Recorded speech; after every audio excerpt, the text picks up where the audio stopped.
কল্পনা করুন যে গোটা দুনিয়ার প্রত্যেকটা মানুষ যদি তাদের দৃষ্টিশক্তি হারিয়ে ফেলে তাহলে দুনিয়াটা কেমন হবে। আসলে তেমনটাই হয়েছে। 21st সেঞ্চুরিতে একটা বড় মহামারী ছড়ায়, বহু মানুষ মারা যায়, অল্প কিছু মানুষই সার্ভাইভ করে, তবে তারা তাদের দৃষ্টিশক্তি হারিয়ে ফেলে। আর তারপরে আর কি সময় কাটতে থাকে, যুগের পর যুগ কাটতে থাকে এবং মানুষেরা নতুন নতুন কিছু অ্যাবিলিটিস পেয়ে যায়। মানুষেরা চোখেতেও দেখতে পাচ্ছে না, তবে তারা দুর্দান্ত কানে শুনতে পারে, তারা ভালো সেন্স করতে পারে, তারা ভালো গন্ধ পায়, যেগুলো অবশ্যই মানুষকে সার্ভাইভ করার জন্য প্রয়োজন। আর যেহেতু প্রত্যেকটা মানুষ অন্ধ, সেই কারণে মানুষের দৃষ্টিশক্তি বা মানুষের চোখে দেখাটাকে অনেকে ভালো চোখে দেখে না। বলতে গেলে গোটা দুনিয়াটাই এটাকে অশুভ বা শয়তানের পুজো মনে করে।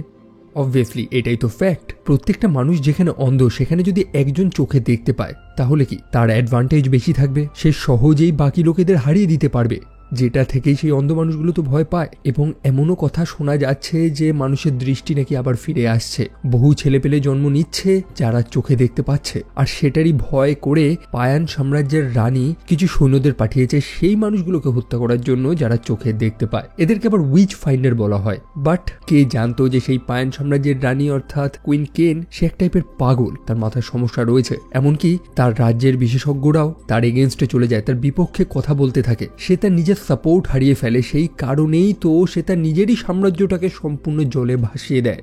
তাদের রাজধানী কানজুয়া, যেটা একটা বাঁধের নিচে অবস্থিত ছিল। সম্পূর্ণ দুনিয়াটা তো প্রায় ধ্বংস হয়ে গেছে, বলতে গেলে এটা একটা ডিস্টোপিয়ান দুনিয়া। তবে সেই বাঁধটা এখনো কাজ করছে, সেটা একটা নদীকে এখনো আটকে রেখেছে এবং রানী সেই বাঁধটা সম্পূর্ণ ধ্বংস করে দেয়, যার ফলে সেই সম্পূর্ণ কানজুয়াতে যে সেটেলমেন্ট রয়েছে, যে নিরীহ মানুষগুলো ছিল, তারা প্রত্যেকে মারা যায়। সেই রানীর যে সৈন্য ছিল যাদেরকে উইচ ফাইন্ডার বলা হতো, তাদের যে জেনারেল অর্থাৎ ম্যাকটিজুন, সে সত্যটা পরে জানতে পারে। সে জানতে পারে যে তাদেরই রানী এই পাগলামিটা করেছে। যে সৈন্যগুলো রানীর আদেশ শুনে এতদিন ধরে ঘর ছাড়া হয়ে রয়েছে, তারা যখন জানতে পারবে যে তাদের ঘরের আর কোনো অস্তিত্বই নেই, সব ধ্বংস হয়ে গেছে, তখন ব্যাপারটা কেমন হবে। তবে রানী সেই ম্যাকটিজুন তাকেও ছাড় দেয়নি। বাট স্টোরি এইটুকুনি তো না, সেই রানীর একটা ছোট বোন ছিল যার নাম হচ্ছে প্রিন্সেস মাগরা, যার সাথে জেরেমেরওয়াল নামক আর একটা মানুষের ভালোবাসা হয়েছিল, যে মানুষটাকে আবার সেই রানীও পছন্দ করত। জেরেমেরল সে একটা স্পেশাল মানুষ ছিল যে চোখে দেখতে পারত এবং রানী কেন সেই জেরেমেরলকেই বিয়ে করতে চেয়েছিল, কারণ সে ভেবেছিল যে জেরেমেরলকে বিয়ে করলে তাদের যে সন্তান হবে বা বাচ্চা কুচ্চা যা হবে তারা প্রত্যেকে দৃষ্টিশক্তি নিয়েই জন্মাবে, যারা অবশ্যই এই ভবিষ্যতের পৃথিবীটা এবং তার সাম্রাজ্যটাকে রাজ করতে পারবে। তবে তার সেই স্বপ্নটাও পূরণ হয় না।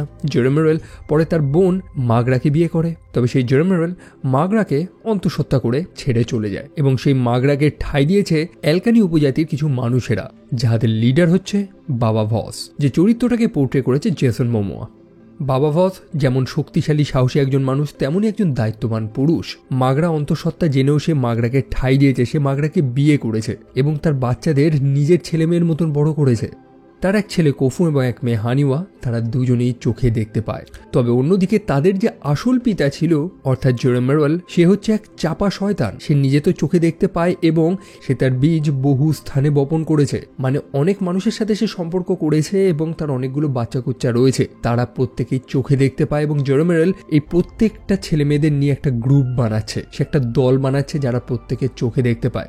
তার স্বপ্ন সেই ভবিষ্যতের পৃথিবীটাকে রাজ করা। কোফুন এবং হানিওয়া তারা ভেবেছিল যে জেরেমেরল হয়তো ভালো মানুষ, কিন্তু পরে যখন হানিওয়া বুঝতে পারে যে তার আসল পিতা অর্থাৎ জেরেমেরল তাকে বিক্রি করে দিচ্ছে ট্রুভ্যান্টিসদের কাছে, তখন তার আসল চরিত্রটা সবার চোখে আসে। যদিও বাবা ভস সময় মতো সেই স্থানে আক্রমণ করে এবং জেরেমেরলের চোখ গেলে তাকে অন্ধ করে দেয়। তবে তার মেয়ে অর্থাৎ হানিওয়াকে, তাকে তো ট্রিভান্টিসরা তুলে নিয়ে চলে গেছে। ট্রিভান্টিসরা খুব নিষ্ঠুর, তারা স্লেভারদের কাছে মানুষদের বেচে দেয় এবং সেই ট্রিভান্টিস সৈন্যদের যে লিডার হচ্ছে সে হচ্ছে এডো ভস, অর্থাৎ এই বাবা ভসের নিজের ভাই। তাই অবশ্যই নিজের মেয়েকে বাঁচানোর জন্য বাবা ভসকে তার নিজের ভাইয়ের সাথে লড়তে হবে। ওয়েল, একটা ছোট রিক্যাপ আপনাদের দিয়ে দিলাম, যদি প্রথম সিজনের স্টোরিটা আপনারা ভুলে যান তো। আই হোপ এখন বেসিক কনসেপ্টটা বুঝে গেছেন। তো সেকেন্ড সিজনটা শুরু করা যাক। হে গাইজ, আমি Arnab, welcome to my channel. আর এই ভিডিওতে আমি অ্যাপেল টিভির CTV সিরিজের দ্বিতীয় সিজনটাকে সম্পূর্ণ এক্সপ্লেন করব।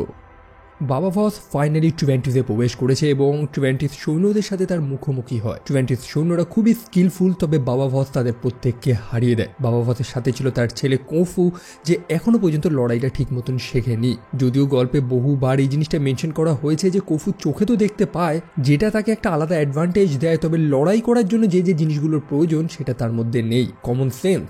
বর্তমান দুনিয়াটা চেঞ্জ হয়ে গেছে। কফু জাস্ট নিজের চোখের ভরসায় লড়াইতে নামতে পারে না, এবং নিজের ছেলের কথা চিন্তা করেই তো বাবা ভস লাস্টে কফু এবং প্যারিসকে আলাদা পাঠিয়ে দেয়। সে একা যাচ্ছে নিজের মেয়ে হানিওয়াকে বাঁচাতে সেই টিফান্টিজে। বাবা ভস তাদেরকে বলে দেয় যে অল্প কিছু সময় এখানে অপেক্ষা করতে, শীঘ্রই সে তার মেয়েকে রেস্কিউ করে নিয়ে চলে আসবে। তবে তার মেয়ে অর্থাৎ হানিওয়া, যাকে টিফান্টিজরা ধরে নিয়ে চলে গেছে, সেই সৈন্যদের লিডার অর্থাৎ এডোভস, যে চরিত্রটাকে পোর্ট্রে করেছে ডেভ বাটিস্তা, সে খুবই রুথলেস, মায়াদয়া তার মধ্যে একদমই নেই। তার একটা লিউটেন্যান্ট রয়েছে যার নাম হচ্ছে রেন, সে একটা মেয়ে এবং তার উপর দায়িত্ব পড়েছে হানিওয়ার উপরে দেখাশোনা করা। তবে পরে আমরা জানতে পারি যে সেই রেন নামক সেই মেয়েটা সেও চোখে দেখতে পায়। আসলে হানিওয়া সেটা অনেক আগেই ফিগার আউট করে নিয়েছে। তবে রেন তার নিজের জেনারেল এবং তার রাজ্যের মানুষদের এখনো পর্যন্ত বলেনি যে সে চোখে দেখতে পায়। দেখুন, পায়ান সাম্রাজ্যে আলাদা ব্যাপার ছিল। পায়ান মানুষেরা এই চোখে দেখা মানুষগুলোকে উইচ মনে করত, তাদেরকে শয়তান মনে করত। তবে এই টিভান্টিজে আবার এরকম কোনো ব্যাপার না, এরা আবার একটু প্র্যাকটিক্যাল। এরা মনে করে যে দৃষ্টিধারী মানুষেরাই তো একটা সময় এই দুনিয়াটাকে ধ্বংস করেছে, আজকে পৃথিবীর যে অবস্থা সেটা তো তাদের জন্যই হয়েছে। একই সাথে এই দৃষ্টিধারী মানুষেরা ভবিষ্যতে অন্ধ মানুষগুলোর বিপক্ষে গেলে তখন কি হবে, সেই কারণেই এরাও চোখের দৃষ্টিটাকে একেবারেই পছন্দ করে না। সেই কারণে রেন নিজের পরিচয়টা গোপন করে রেখেছে। এরই মাঝে হানিওয়া নিজের বাঁধনটা খুলে রেনের উপর আক্রমণও করে, তবে তাকে হত্যা করে না। তারা দুজনেই অনেকটা একই টাইপের। ধীরে ধীরে তাদের মধ্যে একটা বন্ধুত্ব তৈরি হয়। রেনের মুখ থেকে আমরা জানতে পারি যে সে চোখে তো দেখতে পায়, তবে তার পিতামাতা তারা দুজনেই অন্ধ ছিল, ঠিক অনেকটা হানিওয়ার আসল পিতা জেরেমেরলের মতন। তারা বুঝতে পারছে যে ধীরে ধীরে মানুষদের মধ্যে দৃষ্টিশক্তিটা ফিরে আসছে। অন্যদিকে সেই রানী অর্থাৎ কুইন কেন, যার কুকাণ্ড তো এখনো কেউ জানতেই পারে না যে সে তার নিজেরই সাম্রাজ্যটাকে ধ্বংস করেছে। রানীর বোন অর্থাৎ মাগরা তার সাথেই রয়েছে এবং তারা যাচ্ছে পেনসা নামক আর একটা রাজ্যের উদ্দেশ্যে। সেটাও সেই রানীর পায়ান সাম্রাজ্যেরই একটা অংশ। সেই পেনসা শহরটাকে দেখাশোনা করে লর্ড হার্লান, যে রানীকে দেখে একেবারেই খুশি না, কারণ রানী সেখানে গিয়ে নিজের দায়িত্ব ভোলানোর চেষ্টা করছে। মানে এতদিন যা সবকিছু সেই লর্ড হার্লানের ছিল, সেগুলো সবকিছু এখন রানী নিজে নিয়ে নেওয়ার চেষ্টা করছে। যদিও অবশ্যই রানীর তো অধিকার রয়েছে, কারণ সে সেই সম্পূর্ণ এলাকার রানী। প্রথমেই সে সেই পেনসার সৈন্যদের একত্রিত করে এবং পরে বলে দেয় যে সে নাকি অন্তঃসত্ত্বা, তার পেটে যে বাচ্চাটা রয়েছে সে একটা দৃষ্টিশক্তি নিয়ে জন্ম নেবে, যে এই সম্পূর্ণ সাম্রাজ্যটাকে রাজ করবে। এবং সে যেটা বলেছে এটা সত্যি। তবে তার পেটে বাচ্চা আসলো কি করে? বুটস নামক একটা ছেলেকে আমরা দেখেছিলাম, মনে আছে তো, প্রথম সিজনে, যে ছেলেটা চোখে দেখতে পারে এবং সেই ছেলেটা প্রথম থেকেই রানীর পা চাটছে। রানীর পেটে যে বাচ্চাটা রয়েছে সেটা বুটসেরই। তো রানী প্রথমেই অনেক বড় বড় দাবি করে নিয়েছে এবং রানী আর একটা বড় মিথ্যে কথাও বলেছে। তার যে সম্পূর্ণ সাম্রাজ্য অর্থাৎ কাউন্সুয়া যেটা জলে ভেসে চলে গেছে, রানী জানিয়েছে যে টিভান্টিসরা নাকি তার শহরটাকে ধ্বংস করেছে। মোটমাট কথা, টিভান্টিসরা হচ্ছে এখন তাদের শত্রু, এবং যেহেতু টিভান্টিসরা তাদের শহরটাকে ধ্বংস করেছে, এখন তাদের প্রয়োজন সেই টিভান্টিসদের এগেনস্টে লড়াই করার, যেটা লর্ড হার্লেন এবং রানীর নিজেরই বোন অর্থাৎ মাগরা তারা দুজনেই পছন্দ করছে না যে রানীর এই রায়টা। টিভান্টিসের কাছে অনেক সৈন্য রয়েছে, হুঠাৎ তাদের সাথে যুদ্ধ করাও তো সম্ভব না। তবে এই রানীকে কে বোঝাবে? এবং রানীর এই পাগলামির কারণেই রানীর বোন অর্থাৎ মাগরা এবং লর্ড হার্লেন তারা দুজনে ধীরে ধীরে একত্রিত হয়ে যাচ্ছে। তারা একটা অ্যালায়েন্স বানানোর চেষ্টা করছে। অন্যদিকে বাবা ভস, যে টিভান্টিসে চলে গেছে তার মেয়ে হানিওয়াকে বাঁচানোর জন্য, সেখানে বাবা ভস তার পুরনো বন্ধু ইয়াকিসের সাথে সাক্ষাৎ করে। ইয়াকিস বাবা ভসের গলার আওয়াজটা শুনেই চিনতে পেরে যায়। আসলে বাবা ভস একটা সময় টিভান্টিসই তো ছিল, কিন্তু পরে বাবা ভস তার নিজেরই পিতাকে হত্যা করে এই স্থান ত্যাগ করে চলে গেছে। তার পিতা এই স্থানের আর্মি জেনারেল ছিল, আর যার পর থেকেই তো বাবা ভসের সাথে তার ভাইয়ের এত ঝামেলা। যাই হোক, ইয়াকিসের সাহায্য নিয়ে অনেক গোপন সুড়ঙ্গ পথ নিয়ে বাবা ভস তার গন্তব্যস্থলে তো পৌঁছেছে। তবে বেইমান চারিদিকে বাবা ভস সাহসের সাথে লড়াই করে। তবে একটা ছোট বাচ্চা সেখানে ছিল যে চোখে দেখতে পায় যে বাবা ভসের পজিশনটা সৈন্যদের বলে দেয়, যার ফলে সে ধরা পড়ে যায়। অবশেষে ইডোভস চলে আসে বাবাকে টর্চার করার জন্য। বাবা ভস যেহেতু তাদের পিতাকে হত্যা করেছে, এখন তার শাস্তি তাকে পেতেই হবে।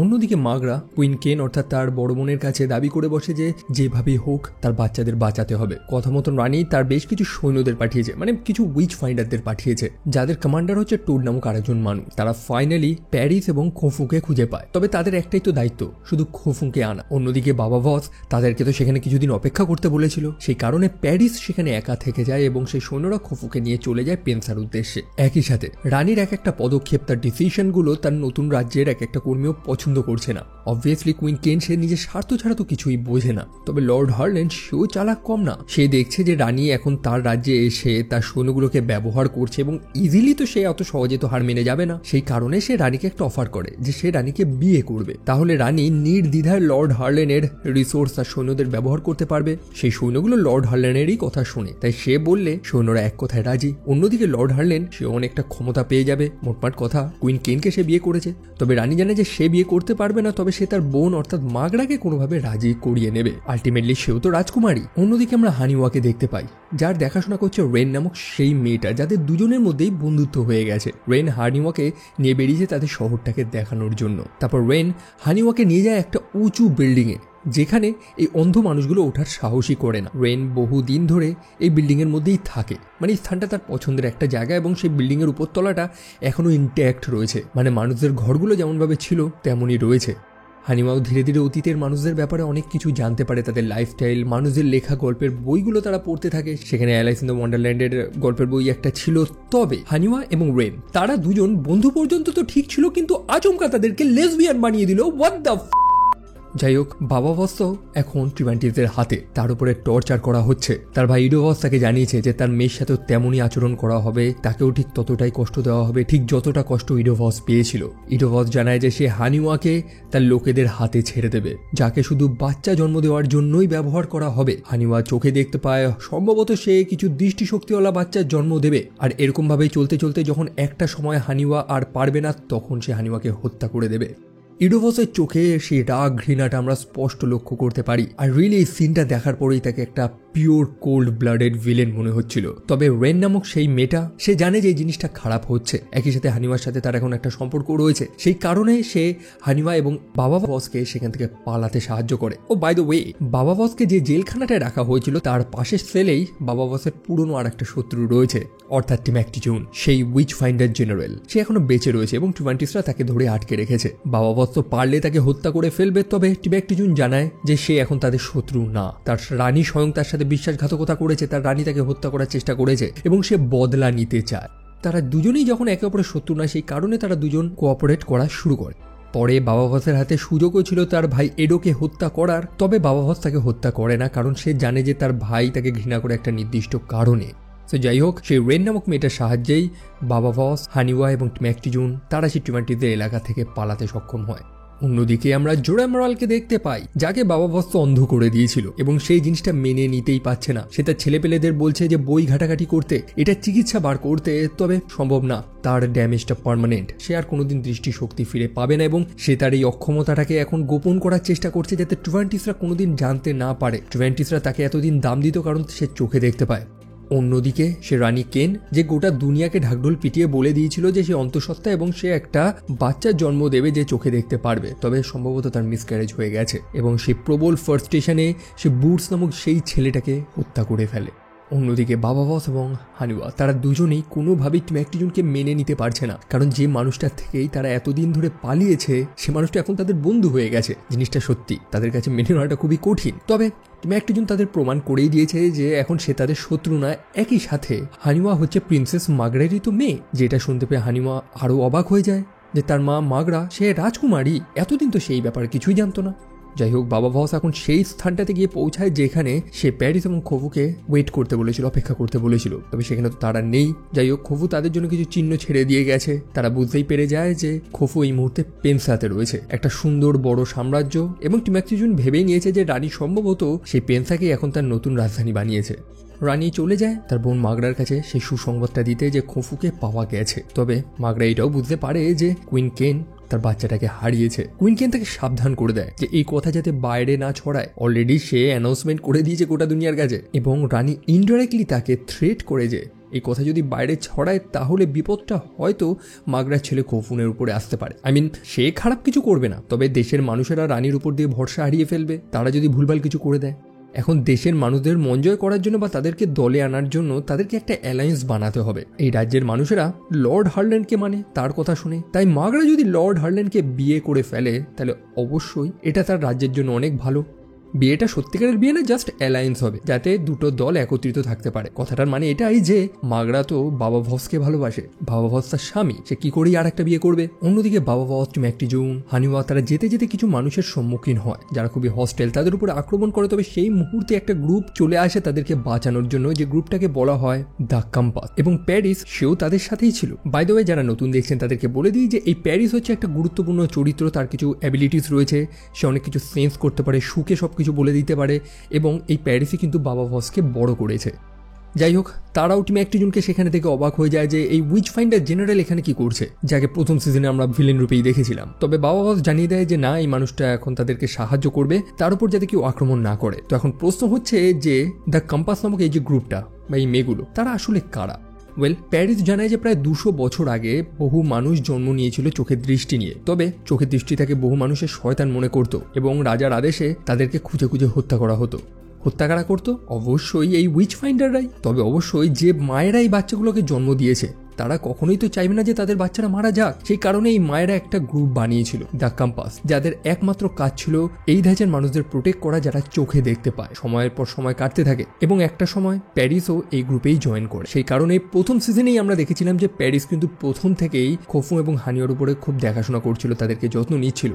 অন্যদিকে সেই উইচ ফাইন্ডারদের তো দায়িত্ব ছিল যে এই দৃষ্টিশক্তিওয়ালা বাচ্চাদের বা মানুষদের খুঁজে খুঁজে হত্যা করা। এখন রানী সাডেনলি তাদের নিয়মটা চেঞ্জ করে দিয়েছে। সে জানিয়ে দিয়েছে যে এই মানুষগুলো এখন আর উইচ না, তাদেরকে আর হত্যা করার প্রয়োজন নেই। এবং রানী তার সৈন্যদের আদেশও দিয়েছিল যে বাবা বস, খোফু এবং হানিওয়াকে খুঁজে আনতে।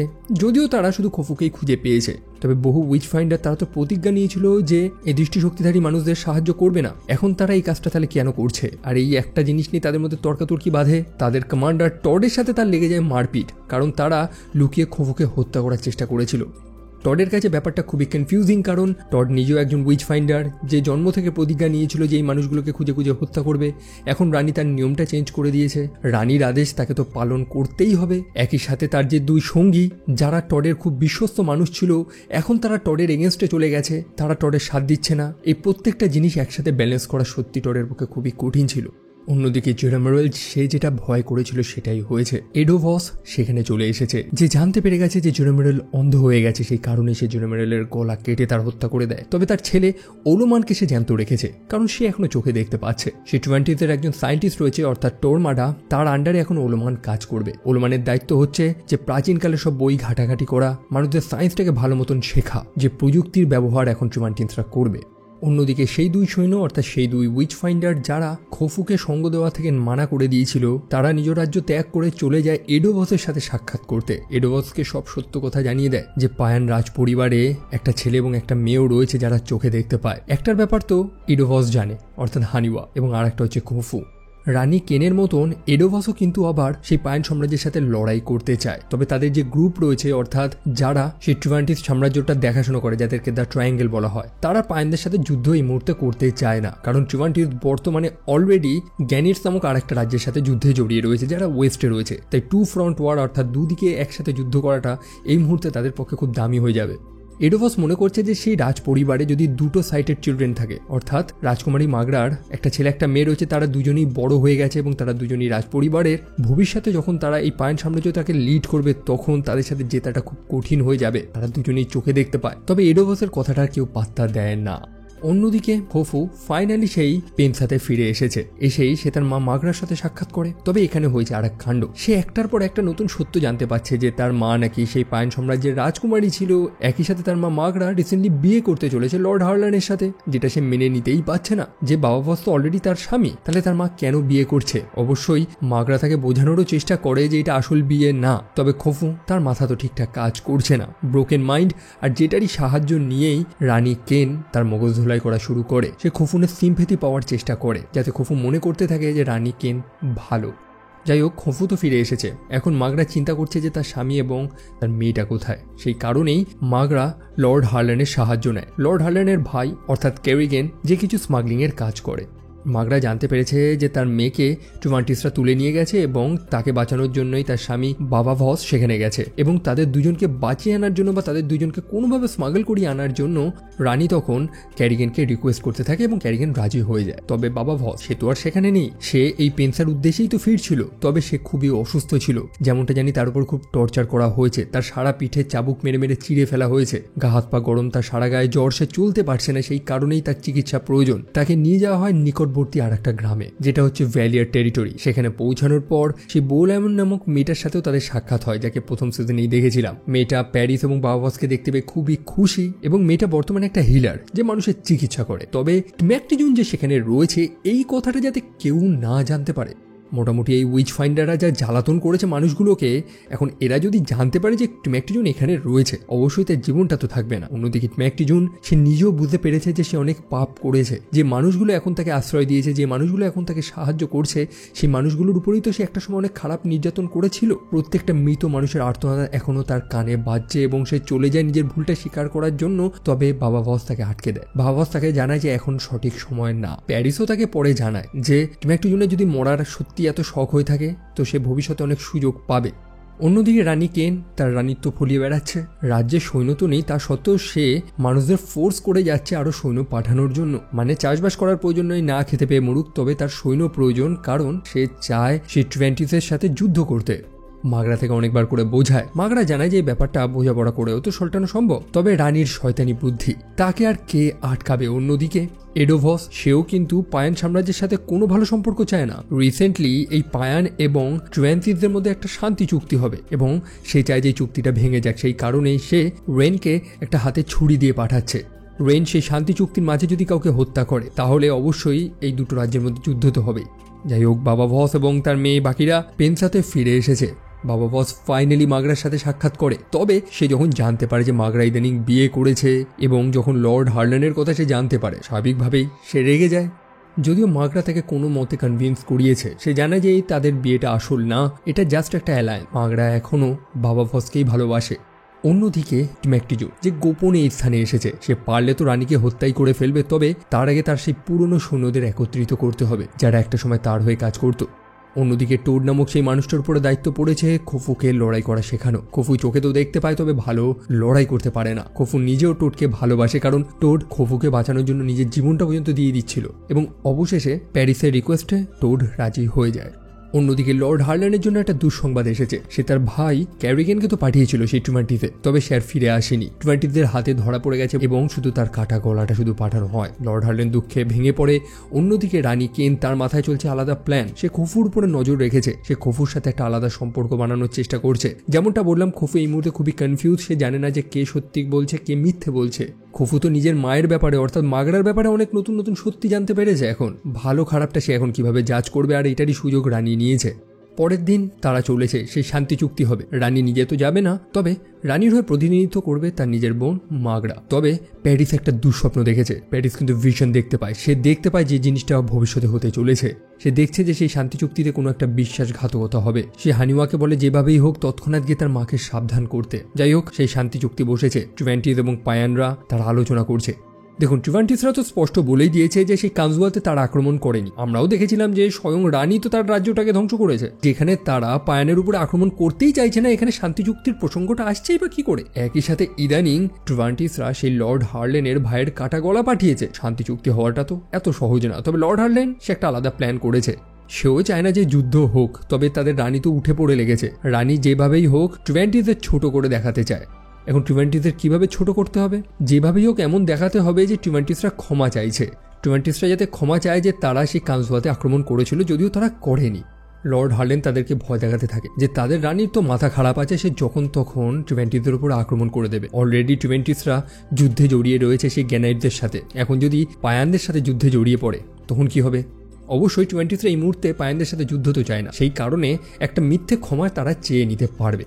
জাস্ট একটা মিথ্যেই তো বলতে হবে, তাহলে এই শান্তি চুক্তি সম্পন্ন হবে এবং তারা রাজি হয়ে যায়। তবে সেদিন রাতের বেলায় রানীর পাঠানো কিছু অ্যাসাসিন এসে সেই ট্রিভেন্টিস অ্যাম্বাসেডারদের উপরে আক্রমণ করা শুরু করে। যদিও সময় মতন বাবা ভস এবং বাকি লোকেরা তো জেগে যায়, সেই অ্যাসাসিনদের তো হত্যা করে ফেলে। একই সাথে রেন নামক সেই মেয়েটা সেও জেগে যায়। রেন ভেবেই নিয়েছে যে পায়ানরা কখনোই শান্তি চুক্তি চায় না, তারা ইচ্ছে করে এই কাজটা করেছে। সে তার বন্ধু হানিয়ার উপরে দোষারোপ করা শুরু করেছে। যাই হোক, হানিওয়া তো সত্যটা প্রমাণ করতেই পারছে না যে তার দোষ নেই এখানে। লর্ড হার্ল্যান্ড, মাগরা তারা প্রত্যেকে বুঝে গেছে যে কুইন কেন এই অ্যাসাসিনসগুলোকে পাঠিয়েছে এদেরকে হত্যা করার জন্য। সেই হত্যাকারীগুলোর হাতে পায়ানদের মার্কস রয়েছে। আর কি, রানী যেটা চেয়েছিল সেটা তো হবেই, একটা যুদ্ধ তো হবে। অন্যদিকে এডোভস সেও সত্যটা জানতে পারে। রেঞ্জের চোখে দেখতে পায়, সেটা সে এডোকে বলে দিয়েছে। তবে এডো তাকে কিছু করে না, কারণ এডো রেনকে নিজের মেয়ের মতন করে দেখে। এডো কিন্তু পাঠিয়েছিল রেনকে এই শান্তি চুক্তিটা ভঙ্গ করার জন্য, তা সত্ত্বেও রেন করেনি, দুই পক্ষের ভালোর জন্য। তবে পরে যখন সে দেখতে পায় যে এই পায়ানরাই বরং যুদ্ধ চায়, সেই কারণে সে এডোর দলে চলে যায় সম্পূর্ণভাবে। অন্যদিকে রানী অর্থাৎ কুইন কেন, তার তো লক্ষ্য অন্যদিকে। খোফুনের সাথে সে বেশি সময় কাটানো শুরু করেছে। সে খোফুকে নিজের ভালোবাসার জালে জড়িয়ে ফেলেছে, যেখান থেকে বেরোনো খোফুনের পক্ষে একেবারেই সহজ না। যাই হোক, রানীর শয়তানি তো বেশি দিন আর লুকিয়ে থাকে না। ফাইনালি সবাই তার বিপক্ষে চলে যায় এবং অবশেষে টিম্যাকটির জন্য সেখানে চলে আসে, যে সত্যটা জানিয়ে দেয় যে সে কানজুয়াকে ধ্বংস করেছে, বরং এই রানী কেন। তার সাপোর্টে কেউ আসে না, তার নিজের বোন না, লর্ড হার্লেন না, কেউ না।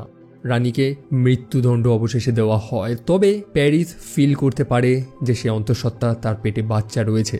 কার বাচ্চা এটাও গেস করে নিয়েছেন, অবশ্যই এটা খোফুনের বাচ্চা। সে চেয়েই তো ছিল খোফুনের সাথে একটা সম্পর্ক করার, যেহেতু সে অন্তঃসত্ত্বা সেই কারণে তার মৃত্যুদণ্ডটাকে ডিলে করা হয়। সে বাচ্চার জন্ম দেবে, তারপরেই তাকে হত্যা করা হবে। যাই হোক, যুদ্ধ তো অলমোস্ট ঘোষণা হয়ে গেছে। টোয়েন্টিসরা পুরো দমে এগোচ্ছে এবং তারা পায়ান রাজ্যেরই একটা সেটেলমেন্ট অর্থাৎ উড ভ্যালি সেটাকে দখল করে নিয়েছে। তাদের তৎক্ষণাৎ লড়াই করার জন্য রেডি হতে হবে। তবে এত সৈন্য কোথায়? অবশ্যই খোফু এবং হানিওয়াকেও যুদ্ধে নামতে হবে, কারণ তারা দুজন চোখে দেখতে পায়, যেটা অবশ্যই তার পিতামাতা তো চাইবে না। তবে এটাই তো ফ্যাক্ট যে এই যুদ্ধটা তাদের জিততে হবে। খোফু সেই কুইন কেনের সত্যটা জানতে পারে। সে বুঝতে পারে যে রানী এতদিন তাকে ব্যবহার করেছে, তবে এই সত্যটা তো সে কাউকে বলতে পারছে না যে রানীর পেটে যে বাচ্চাটা সেটা তারই। যুদ্ধের প্রস্তুতি চলছে। বাবা ভস এক টাইপের আর্মর জোগাড় করেছে অনেকটা সামুরাইদের মতন, যেটা পরে সে লড়াইয়ে নামবে। অন্যদিকে প্যারিস সে টোটকে নিয়ে চলে যায় একটা আলাদা স্থানে। সবাই যেখানে যুদ্ধে যাচ্ছে সেখানে প্যারিস কোথায় যাচ্ছে সেটা তখনও জানা যায়নি। অন্যদিকে সেই রাতেই কিছু টোয়েন্টিস অ্যাসাসিনসরা চলে আসে বর্তমান রানী অর্থাৎ মাগরাকে হত্যা করার জন্য। তারা প্রায় মাগরার কাছে চলেই গেছিল, তবে সময় মতন লর্ড হার্লেন সেখানে ছিল। সেও যথেষ্ট আহত হয়, তবে ফাইনালি তারা সেই অ্যাসাসিনসগুলোকে হত্যা করে। পরের দিন সকালবেলা পায়ান সৈন্যরা সেই গ্রিন হিল গ্যাপে গিয়ে পৌঁছায়। সেটা যুদ্ধ করার মতন একটা দারুণ জায়গা, এখানে তারা ডিফেন্ড করবে। তবে টোয়েন্টিস সৈন্যদের সংখ্যা অনেকটা বেশি ছিল, তাদের সাথে জেতাটা একেবারেই অসম্ভব। সেই কারণে বাবা বসের আদেশ নিয়েই হানিওয়া চলে যায় রেনের সাথে সাক্ষাৎ করতে। সে রেনকে বলে যে এই যুদ্ধটা থামাতে দুই পক্ষেরই তো বহু মানুষ মারা যাবে, তবে ততক্ষণ অনেক দেরি হয়ে গেছিল। টোয়েন্টিসরা আক্রমণ শুরু করে দিয়েছে। অন্যদিকে যেমনটা বলেছিলাম যে সেই প্যারিস সে কোথায় অন্য একটা জায়গায় চলে গেছিল, আসলে সে নিজের সাথে অনেক দলবল এনেছে যাতে পায়ানরা সংখ্যায় বাড়ে। বহু ট্রাইব থেকে সে লোক জোগাড় করে এনেছে যারা বাবা ভসের সাথে লড়াই করা শুরু করবে আর কি। তারপর শুরু হয় দুই পক্ষেরই লড়াই। দুই পক্ষেই বহু মানুষ রয়েছে যারা চোখে দেখতে পায়। মানে এই ওয়ার সিকোয়েন্সটা সত্যি দুর্দান্ত ছিল। আই উইশ আপনারা যদি দেখতেন এই জায়গাটা। টোয়েন্টিসরা তারা অ্যাট্যাক করছে, তবে পায়ানরা তারা ডিফেন্ড করছে। তারা এক একটা স্ট্র্যাটেজি বানিয়ে রেখেছে, বিভিন্ন স্থানে স্থানে তারা ফাঁদ পেতে রেখেছে। কখনো বহু টোয়েন্টিস সৈন্যদের সে জ্বালিয়ে দিচ্ছে, কখনো বহু সৈন্যদের জলে ডুবিয়ে তারা হত্যা করছে। টোয়েন্টিসরা সৈন্য সংখ্যায় তো বেশি হলেও পায়ান সৈন্যদের স্ট্র্যাটেজির হাতে তারা হেরে যায়। এডো ভস সে বুঝেই গেছে যে তার দলের পক্ষে আর জেতা সম্ভব না। সেই কারণে সে লাস্টে বাবা ভসকে ডেকে ফাইনাল চ্যালেঞ্জ দেয় তাকে। তারা দুজনেই হ্যান্ড টু হ্যান্ড কম্ব্যাটে নেমে আসে, কিন্তু এডো ভস যার মনের মধ্যে এতটাই ঘৃণা রয়েছে সে আচমকা হাতে অস্ত্র তুলে নেয়। তা সত্ত্বেও সে বাবা ভসকে হত্যা করতে পারে না।